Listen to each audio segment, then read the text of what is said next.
नमस्कार, स्वागत आहे आपला बिंदास बोल न्यूज चॅनलमध्ये. आपल्यासोबत आहे ठाणा जिल्हा चिटणीस योगेश जाधव साहेब, शरद पवार गटाचे. असं येणाऱ्या काळामध्ये आपण आता ग्रामपंचायतीचे इलेक्शन लागतात ना, आपल्याला सुद्धा एक उमेदवारी जाहीर झालेली आहे शरद पवार गटातून आणि गावामध्ये अनेक समस्या आहे. काय तुमचा ह्याबद्दल म्हणणं आहे?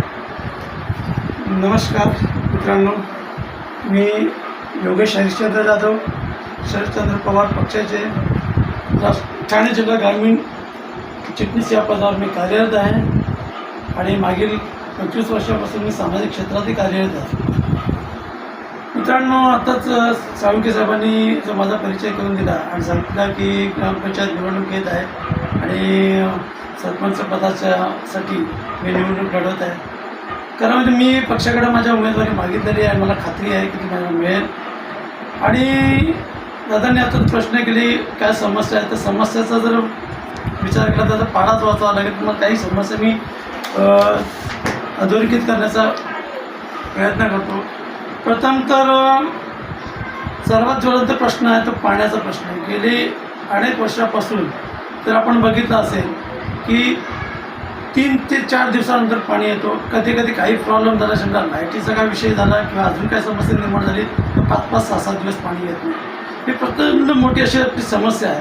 आणि दुसरी गोष्ट म्हणजे असं आहे की या ठिकाणी अनेक योजना कार्यान्वित झाल्या होत्या, पण ते कार्यान्वित होत असतानाच त्या कुठेतरी बंद पडतात आणि त्याचा नागरिकांना नाहक त्रास करावा लागतो.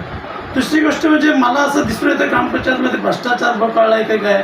तर बघा, एक उदाहरण तुम्हाला मी द्यायचं झालं तर मी तुम्हाला सांगतो. 15व्या वित्त आयोगाचे पैसे येतात, मग ते कुठे खर्च होतात आणि कुठे खर्च झाले हा प्रश्न माझ्यासारख्या सामान्य माणसाला पडतो.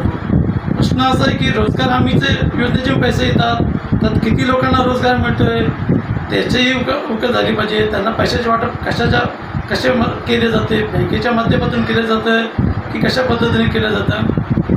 म्हणून या सगळ्या ज्या गोष्टी आहेत गंभीर समस्या आहेत. आज आपण बघितलं तर आपल्याला ग्रामसेवक आपल्या पडके गावात आहे. मुळात आपल्या गावची लोकसंख्या जर बघितली तर लोकसंख्येच्या अनुषंगाने अनेक लोक जे विविध आपला वाढ होत आहे, पडग्यामध्ये व्यापार वाढ होत आहे, लोकसंख्येची वाढ होत आहे, नवीन नवीन नावं येत आहेत, मतदार वाढत आहेत. याचा विचार करता गावच्या दृष्टिकोनातून या ठिकाणी विस्तार अधिकारी असणे गरजेचे 50% तर या अनुषंगाने जर बघितला तर या ठिकाणी विस्तार अधिकाऱ्याची गरज आहे. आणि गावची समस्या जर आणि बघितला तुम्ही तर या ठिकाणी आता स्ट्रीट लाईट अनेक दिवसापासून बंद आहे. त्या स्ट्रीट लाईटमुळे भटक्या कुत्र्यांचं प्रमाण वाढलं आहे. ते अनेकांना चावत आहेत. रात्रीच्या वेळेस प्रवास करून येणाऱ्या लोकांनासुद्धा घरी जाता येत नाही, इतका काळोख काही ठिकाणी आहे. या सगळ्या समस्याच आहेत. आणि मला समजा माझ्या पक्षाकडनं जर संधी मिळाली सरपंच पद म्हणून निवडणूक लढण्याची तर मी निश्चितपणे मला जर संधी मिळाली त्या संधीचं मी सोनं करेल. आणि माझ्याकडे एक स्वतःचं एक विजन आहे, एक ध्येय आहे. मी एक ध्येय आणि उद्दिष्ट घेऊन चाललेलं आहे आणि याची पूर्ती करण्याची जबाबदारी माझी आहे. आणि आपण नागरिक म्हणून, एक सुज्ञ नागरिक म्हणून माझ्या पाठीशी उभे राहाल अशी मला आशा आहे आणि आपला आशीर्वाद मला महत्त्वाचा आहे. अनेक पक्षांची उमेदवार आज जाहीर झालेली नाही आहेत, तरीसुद्धा तुमच्या पक्षाने तुम्हाला उमेदवारी जाहीर केलेली आहे. मध्यंतरी काळामध्ये आपण बघितलं असेल की की बॅनर शरद पवार गटाचा आलेला होता आणि त्याच्यावरून तुम्हाला सरपंच पद हा उमेदवारी जाहीर केलेली होती. नाही, ॲक्च्युली ते बॅनरवर जे आहे ते मी इच्छुक उमेदवार म्हणून मी पक्षाकडे माझ्या मागणी केलेली आहे. आणि मला पूर्ण खात्री आहे, मला विश्वास आहे की मला पक्षाकडनं ही जबाबदारी दिली जाईल किंवा हा तिकीट मला मिळेल. आणि पक्षामध्ये सुद्धा काही महाविकास आघाडीमध्ये आम्ही सगळेजण घटक आहोत. तर मी माझ्या पक्षाकडं माझे वरिष्ठ आहेत त्यांच्याकडे, माझे गावचे शहराध्यक्ष त्यांच्याकडे सुद्धा मी मागणी केलेली आहे.